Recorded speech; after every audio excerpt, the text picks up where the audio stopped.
Acab fue el más terrible en Israel y su esposa le decía: quítate que ahí te voy. Se llamaba Jezabel. Y dijo: ve y confronta a Acab y a Jezabel y les vas a decir: su maldad es tan terrible que voy a orar para que deje de llover 3 años y medio. Y fue y confrontó a Acab y a Jezabel. Les dijo: voy a orar 3 años y medio para que no llueva. Y luego se fue y se escondió y los cuervos les dieron de comer. Después oró por una viuda que su hijo se había muerto, y después se fue y se escondió. Y a los 3 años y medio le dijo Dios: levántate y ve y preséntate delante de Acab y dile que vas a orar para que regrese la lluvia. Después del juicio que Dios mandó por esos 3 años y medio que no llovió, ahora viene Acab y confronta otra vez ahora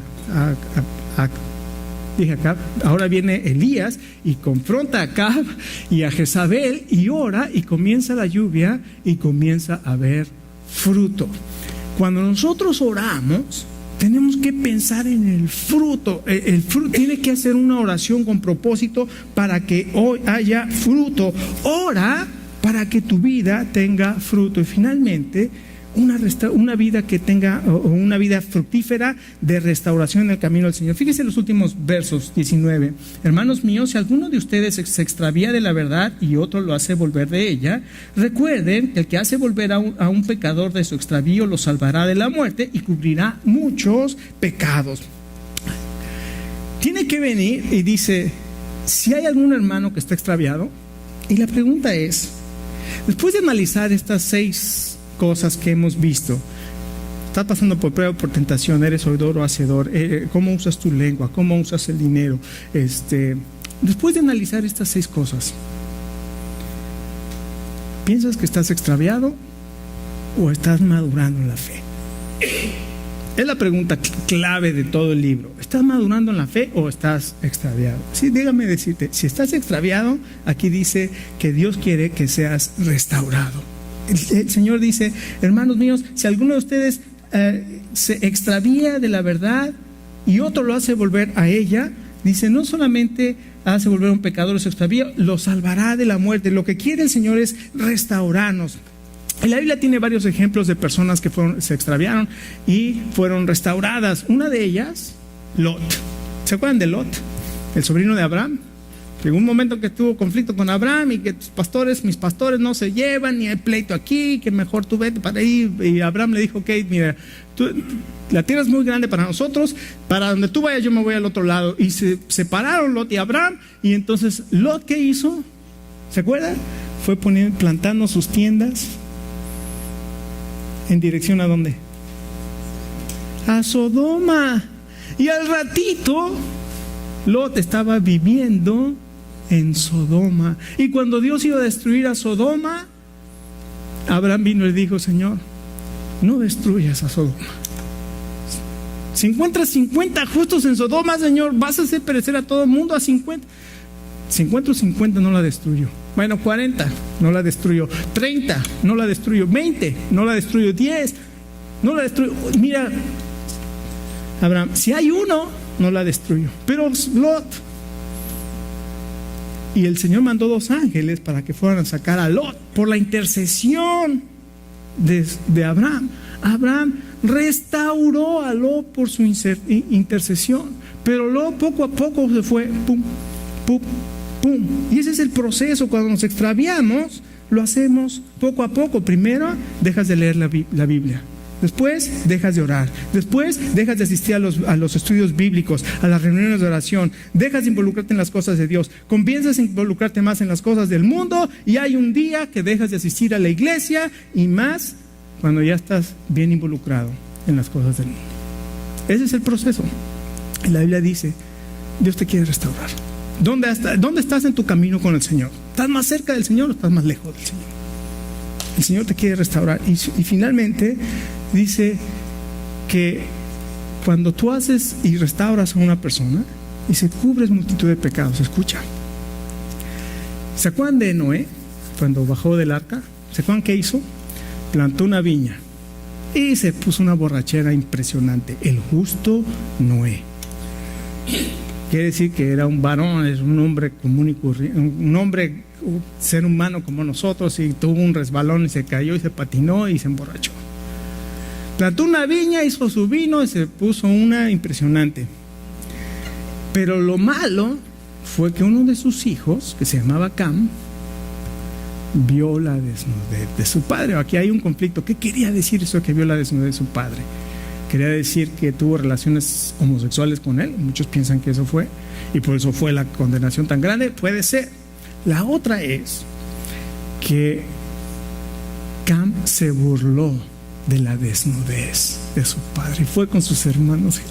Ay, ¿quieren ver un borracho, un viejito borracho loco? Miren a mi padre. Y los dos hermanos, Sem y Jafet, en lugar de burlarse del pecado de su padre como lo hizo Cam, fue y cubrieron la vergüenza de su padre. ¿Qué estás haciendo con los pecados de las demás personas a tu alrededor? ¿Los estás criticando, juzgando, o estás cubriendo el pecado de los demás? ¿Eres misericordioso con los demás? Qué impresionante. ¿Cómo es Santiago? En amor y en verdad nos hace un análisis de nuestro corazón. Y la pregunta en este día es: ¿tú estás madurando en el Señor? ¿Estás caminando más cerca del Señor? Esta mañana, si te preguntas, ¿estoy extraviado o estoy siendo restaurado? ¿Estoy restaurando o estoy criticando? ¿Qué estoy haciendo como hijo de Dios en mi vida? Puedes tener una vida cristiana fructífera, pero para que tengas una vida cristiana fructífera necesitas reconocer dónde estás en tu relación con Dios. ¿Estás venciendo las pruebas o cayendo en la tentación? ¿Eres oidor o hacedor de la palabra? ¿Tu fe es viva o es una fe muerta que se puede identificar por las obras que haces? ¿Edificas o destruyes con tu lengua? ¿Usas la sabiduría celestial de paz y pureza o la terrenal de envidias y pleitos? ¿Eres un buen administrador del dinero o el dinero te controla a ti? ¿Cuál es tu respuesta a Dios del análisis de tu condición en el libro de Santiago? Finalmente, así como dijo el verso 12, sobre todo, hermanos, no juréis ni por el cielo ni por la tierra. Lo único que te pide Dios esta mañana es que decidas qué vas a hacer. Así como hizo el Señor Jesucristo en el Sermón del Monte. Después de haber escuchado estas palabras, ¿qué vas a hacer con ellas? ¿Las vas a hacer?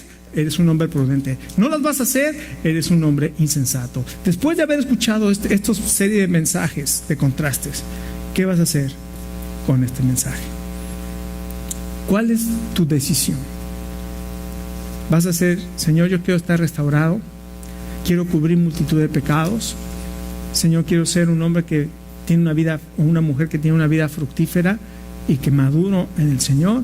O en esta tarde vas a decir, es un mensaje más, vámonos a la casa, quiero ver el partido de fútbol en la tarde y a ver si en la tarde a las 6:30 voy a la iglesia. Qué tremendo, ¿no? Cómo nos habla el Señor. Bueno, vamos a orar. Padre, gracias, Señor, por tu palabra. Gracias porque tú eres directo con nosotros y tú nos demandas. Señor, tú has hecho todo por nosotros. Nos has dado todas las cosas en tu Hijo Jesucristo. Y Señor, tristemente yo soy el primero en confesarlo, Señor. Me he puesto en una situación muy confortable donde no quiero demandas para mi vida. Pero Señor, gracias porque tú demandas de mí todo mi ser.